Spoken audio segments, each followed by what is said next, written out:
As far as we were concerned, we were British. We were raised to have a sense of ambition and pride and own your own property and contribute. Joined the British Army, so I'm a veteran at this stage. I felt good, right? I'd achieved something.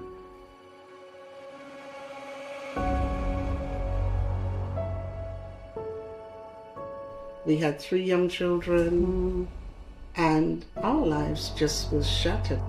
I cried. All of a sudden, for that to be taken away, not because you've done anything, but because you're required to get documentation to prove that you belong somewhere that you knew that you always belonged. Finally, it took until February 27, 2026 for them to offer my husband an award.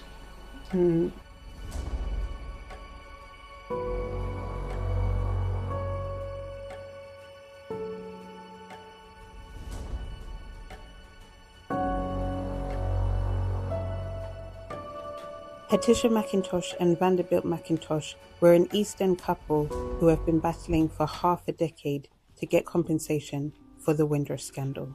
As part of a special series by the Community Reporter, today we're here at their son's home in Manchester.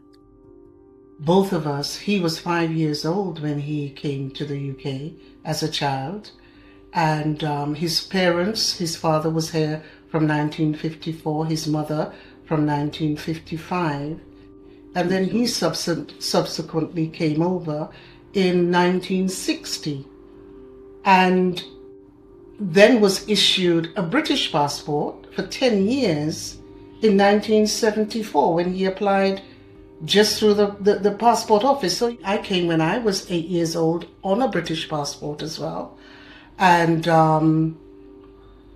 subsequently, in 1972, I joined the British Army. So I'm a veteran at this stage, and I was enlisted into the British Army with my birth certificate and British passport that I currently held at the time. As far as we were concerned, we were British. The way we were raised from our parents is to educate and then work, and once you had a job, that to you was the way forward. That was the basis of what you needed to build your home and build your family, etc. So having a job meant a lot. I mean, in those days, when you achieved a position in a company, you held that. It was like you'd hold it for life. It wasn't a case of a temporary position. So then being qualified and taking the of in the paint industry, I felt good, right? I'd achieved something.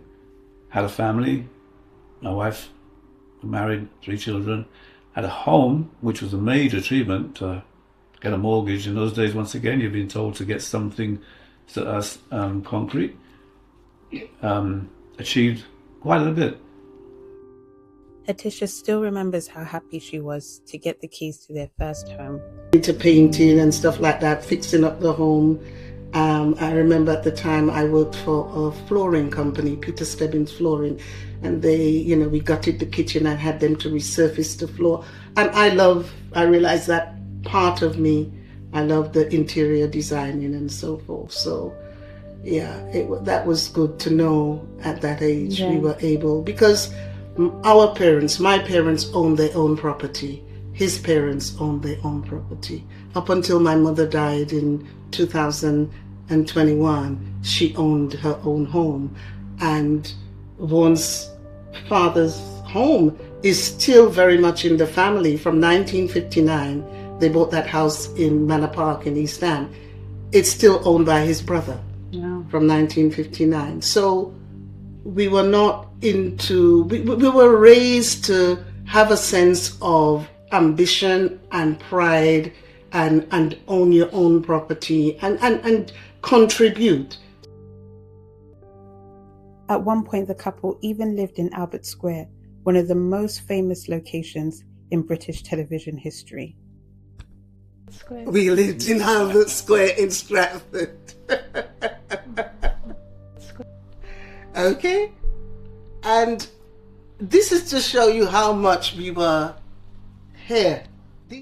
But soon all the young couple had achieved came crashing down at the hands of the Home Office. With Vaughan, I mean, he came home one day and he said the company he worked for, Berger Paints, was, they'd been sold. They were located in Stratford, in Carpenter's Road. And he had been working there from 1979, and we're now in 1984. And he came and he said, well, the company has been sold and the HR is requiring the staff, because the plant was moving from Stratford to Chadwell Heath. And he was required to then to update his HR records, which you think nothing of. So his looking for his passport, realized it had expired. So he went to get it renewed so he could use it, because that's the only form of identification we had to show that we were here in the UK legally. And as a result of that, he applied for it to be renewed, and it was denied. Vanderbilt was unable to provide ID, and as a result, he lost his job and his family was forced to leave their home. I cried. I cried. And Vaughan said that, he's a man and he's supposed to look after his family. And after having been working in the paint industry for 12 years, from 1972 up until 1984, that was the career he had.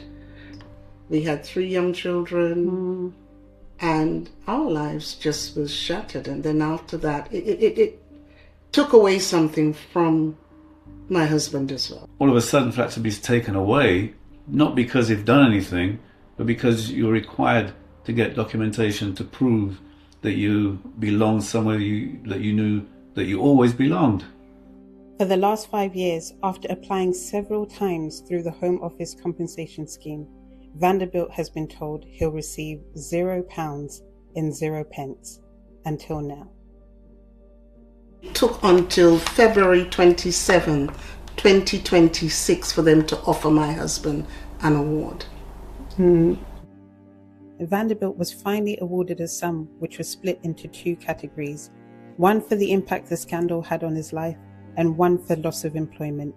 He received a 5-figure sum for the impact on his life, but for losing his 12-year career as a paint maker, which was the catalyst for all their losses, he was left in disbelief by the figure the Home Office scheme awarded him. 1,147 for loss of employment. They wanted to offer you £1,147 For 1 month. for 1 month's loss of employment.